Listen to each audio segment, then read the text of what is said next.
The morning Mora walked into Callow Ford. The sky was the color of an old bruise, and the market square smelled of wood smoke and river mud. She came in from the East Road with a canvas pack on her back and her chin level, the way a person walks when they have learned that looking down invites trouble just as quickly as looking up. She was green-skinned and broad-shouldered with dark hair braided back from a face that had weathered worse than autumn rain. Tusks were small, and her eyes were the deep amber color of pine resin, and she had been walking since before first light because she had heard, in the valley town 2 days back, that a grain farmer near Callow Ford needed a winter hand. She heard the square go quiet before she reached it. She was used to that. Elder Croft was holding court near the well, as he did every Tuesday, settling disputes over fence lines and unpaid tabs. He was a compact, self-satisfied man in a good wool coat. And when he saw Mora, he drew himself up the way some men do when they want to seem taller than they are. "No work here for your kind," he said before she had spoken a word. "No lodging either. There is nothing in this town for orc women. Any man who tells you different answers to this council." He said it loudly. He said it so the whole square could hear.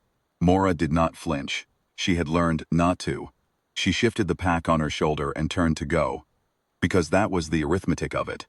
The same arithmetic she had worked in 6 towns before this one. Then a voice came from the edge of the square. "She can work for me." It was not a loud voice. It was the voice of a man who spent most of his time talking to horses and grain sacks, and it showed.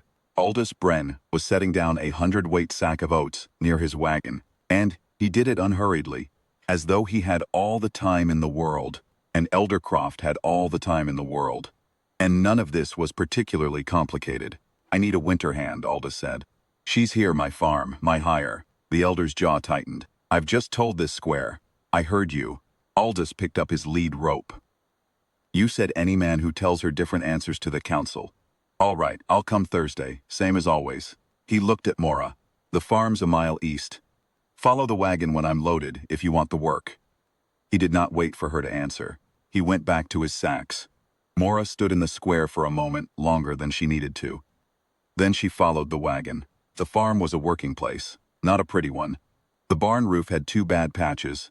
The grain store had a seam of rot along the north wall that smelled like it had been there since spring, and the farmhouse gutters were sagging on the east side. Aldous showed her the barn loft where she could sleep. Clean straw, a wool blanket, a lantern, and told her the day started at first light. "Supper's at the house," he said. "Doors open." She waited the first evening to see if that was true. It was. A bowl of potato soup on the table, a second cup turned over beside the pot. He ate at one end, and she ate at the other, and he talked about the grain yield, and what the rot might cost him, the way a man talks who is simply used to thinking out loud and does not much mind who is listening. She fixed the barn roof the next morning.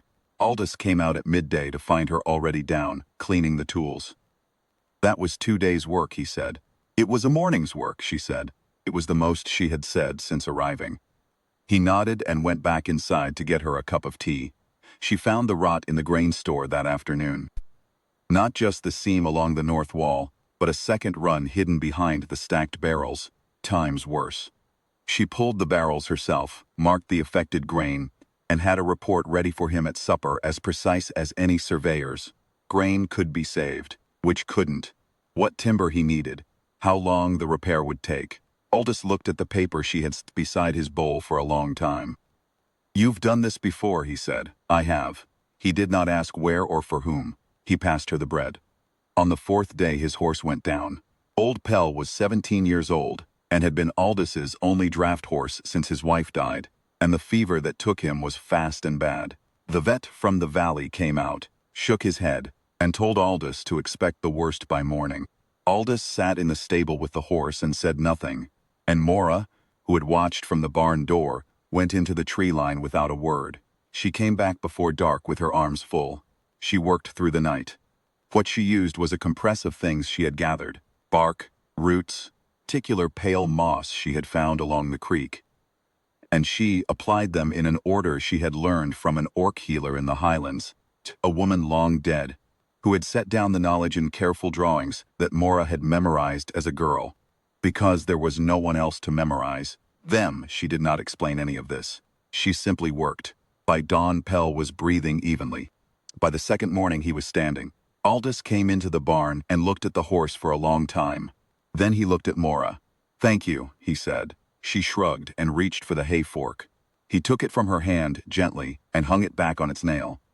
"Come inside," he said. "I'll make breakfast for once."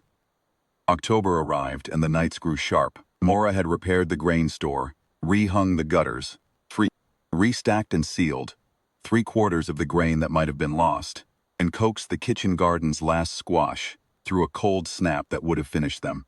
She had also, without fanfare, helped Aldous' neighbor Petra re-mortar a crumbling chimney stack and helped old Wendell 2 farms over identify the blight in his apple store before it spread.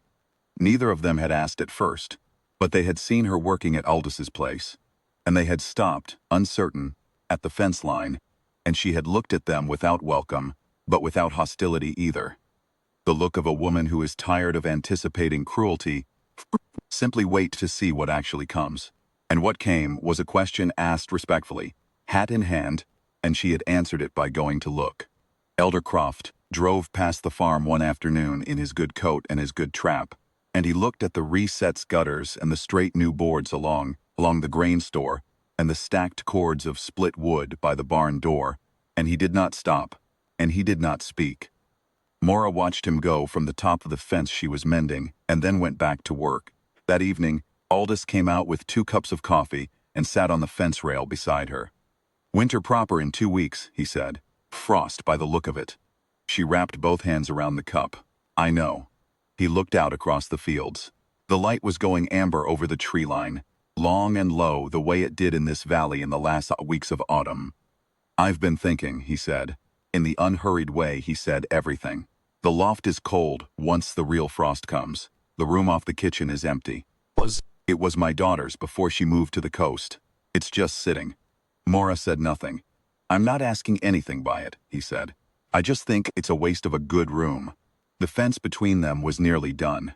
She had been working on it for 2 days, resetting every post, restringing every wire.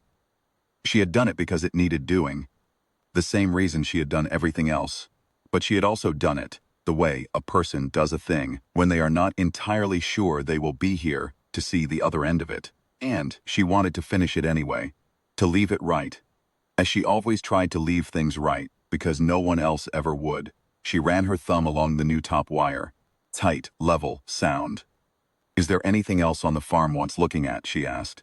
Aldous thought about it. "The smokehouse roof. Hayloft ladder's a bit shaky. 2 fence runs on the north boundary. That's a month's work." "About that," he said. She looked at him then. He was staring at his coffee, perfectly content, a man who had long since stopped being in a hurry about anything that mattered. "The smokehouse first," she said, "before the frost." He nodded, satisfied, and said nothing more. And the 2 of them sat on the fence rail in the amber evening light and drank their coffee. And the farm was quiet, and the long winter was just beginning, and neither of them was facing it alone.